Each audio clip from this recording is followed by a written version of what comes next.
Good morning, boys and girls. Welcome to River City Church Online for Kids. Today we got something really awesome planned for you guys back at home. Right. Miss Naomi, what park are we at today? City Park. Yes, sir, and we are about to have a blast, so let's go.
That was awesome, wasn't it? It was a blast. It was. What was your favorite thing?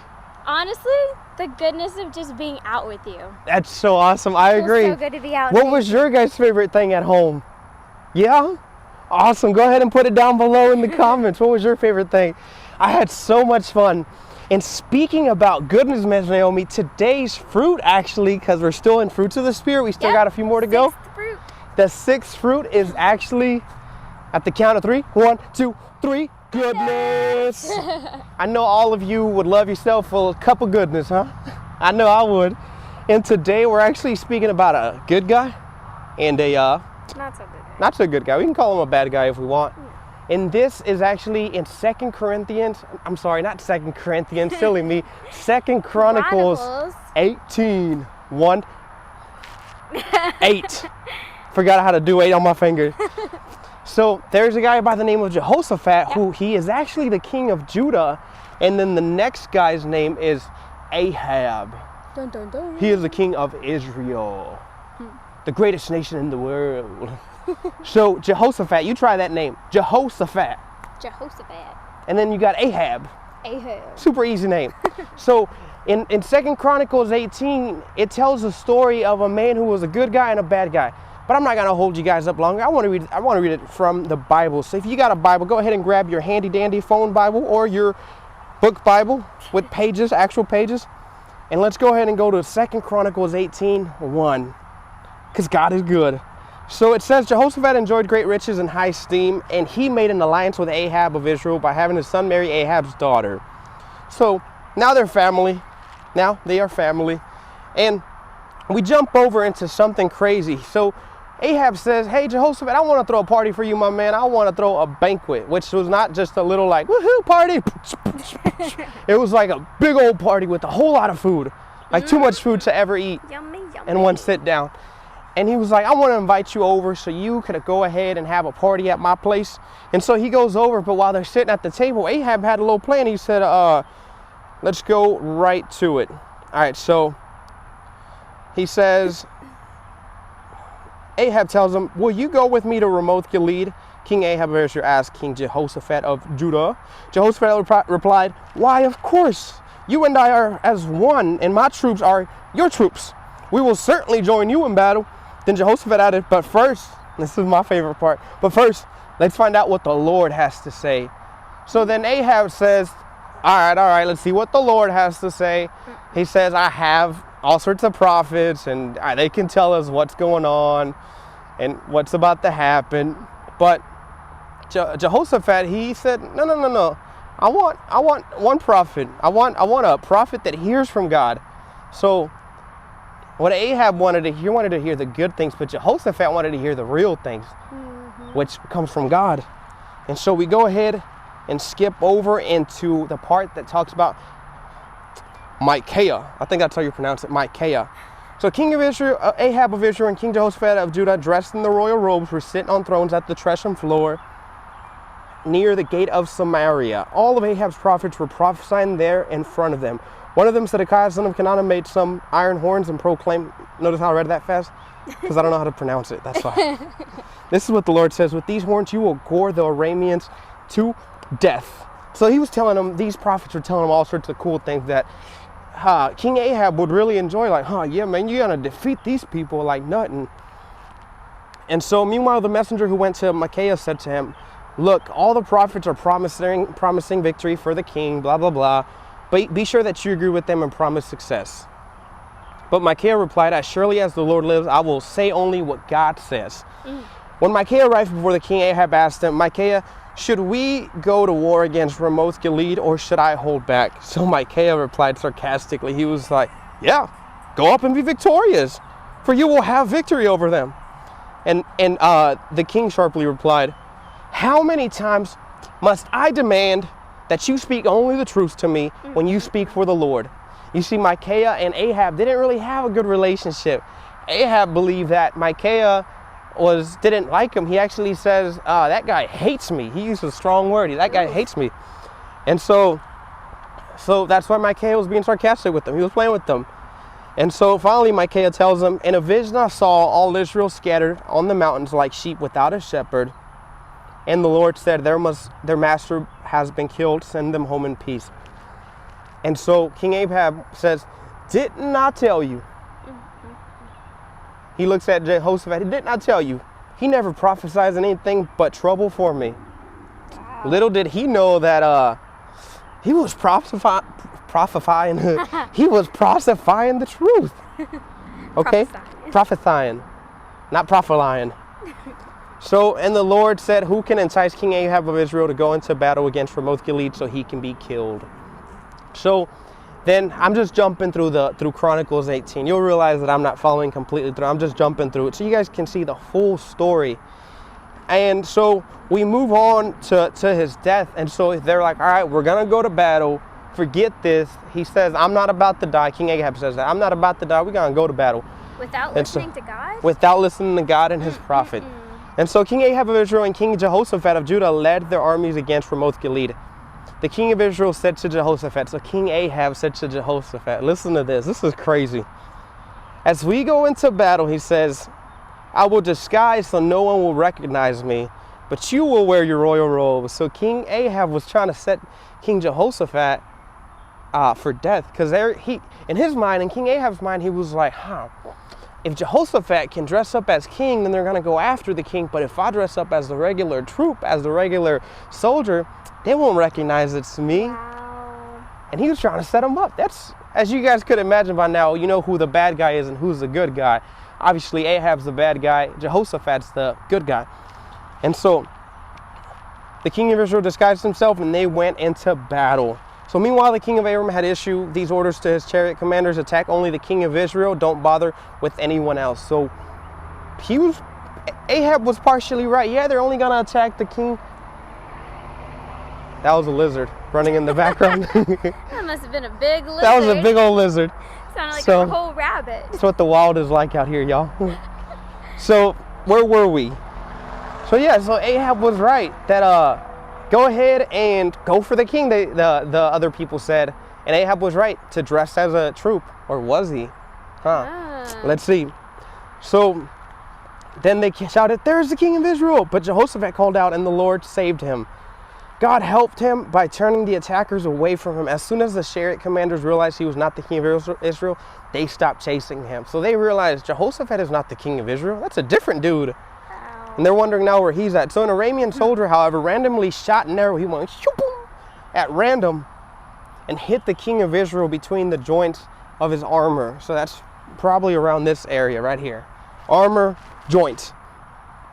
And so, turn the horses and get out of here, Ahab groaned to the driver of the chariot. I'm badly wounded. He's like, I'm hurt. The battle raged all day, and the king of Israel popped himself up in his chariot facing the Arameans. In the evening, just as the sun was setting, Ahab died.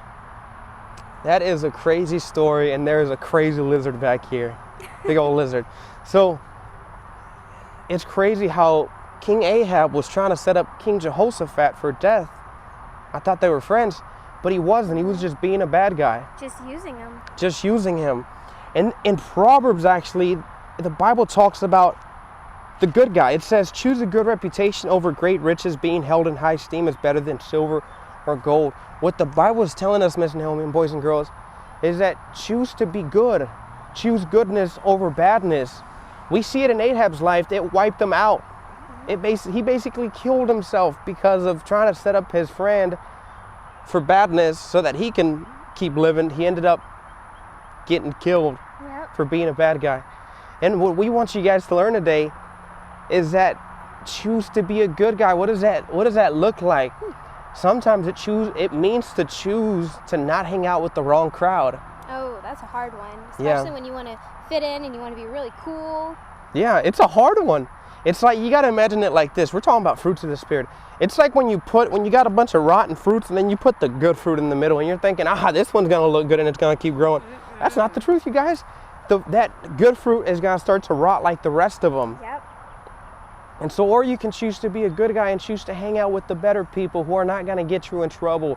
You could also choose to be good by listening to what your parents have to say when they say, hey, go clean your bedroom. That means choosing goodness. There's a lot of ways that you can see goodness, but you guys know when you're being good, you know the difference between being good and being bad. When you don't listen, you're being bad, obviously. And what I wanted to teach you guys about today is that it's the same way with the paper airplane. You ever picked up a paper airplane and you throw it and it's a bad paper airplane, like that goes or it goes bad ones before. So and then you got the bad paper airplanes. You got the paper airplane. I mean, you already got the bad, and then you got the good ones. You got the one that you throw, and that boy will fly forever. It'll keep going. In our relationship with God, it's very similar. When you choose to be good, when you choose goodness in your life, God uses you because it's easy for Him. It's easy because you're a good listener. But when you choose to be a bad guy like Ahab, it's hard for God to use you. Why? Because you're not listening to Him. Right. It's that simple. You're not listening to what God has to say. That's right. And then you end up becoming like that bad airplane. God tries to use you, and you don't listen, so then you go, And so, but the awesome thing about it is, boys and girls, is that you can, if you have been bad or you feel like in this quarantine, you haven't been very good, you could choose to be good. But the best way of choosing that is by allowing God to transform you. That's right. Within your heart. How do we do that? I want to actually show you guys an illustration. Okay, great. So let's go ahead and use an actual paper airplane to show you guys how God transforms our lives. Come on, let's go do some paper airplanes. All right, so this is what we're gonna do. I got some Miss Naomi's actually holding the camera. Say hi, Miss Naomi.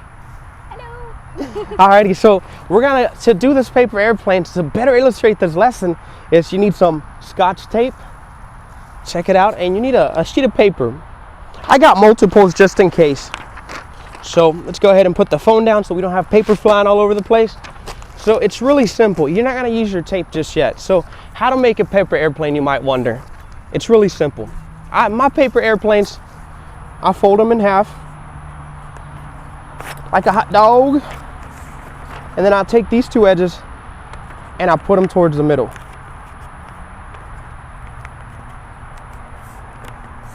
Voila.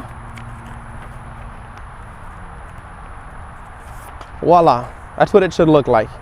The next part is I flip it inside out and I make sure that there's symmetry right there. The next part is you fold it and you bring this wing down and you make that connection right there. Then you flip it over and you make that connection right there. Voila. So this is what it should look like. Ooh, that's a good looking plane. Yes, it is. It's a good looking plane. And then you do that same wing thing again and you bam, wing, wing. So now you got yourself a paper airplane. All right, so let's go ahead and throw it now. All right, can you guys still see me? Okay, so I'm gonna go ahead and throw this paper airplane at you guys. Woo, look at that fly. Oh my goodness. It's so awesome. Look, let's do it again. Let's do it again. Okay. All right, it's starting to die. Look at that corner. It was being bad. And then God comes into our life, and then he opens us up again. And he makes us a new creation. So I'm about to make a new paper airplane that I believe is even better than the last one I made. So how do you make this paper airplane? Let me show you guys. You fold, you bring one corner. I'm gonna do this corner because this corner got messed up because he was bad. So I'm gonna bring this corner in. And you fold it just like this. You gotta get you the perfect crease on this edge. Voila. You bring it in. Voila. And then you get this little piece and you fold it over perfectly. It has to fold right here on that perfect seam. Right there. Be careful because this could cut you. And then this little piece, you start folding it little by little up top. Airplanes are always better with construction paper. So keep in mind, you make a bracelet out of it. Just don't put it on. You grab your tape.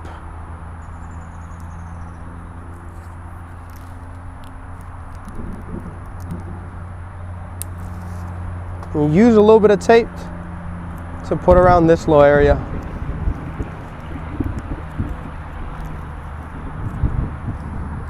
It don't look like no paper airplane, right? Well, check this out. Look how well that flies. Oh my goodness, that's such a good paper airplane. So just like you guys saw, just like that bad paper airplane, it looked like it was flying good, but at one point it just started going boink, boink, boink. And that's what happens when we're bad. God tries to use us, and then we go down like the paper airplane because we're not listening to him. But then we say, hey God, I want you to change my life. I want to be good. I want goodness in my life.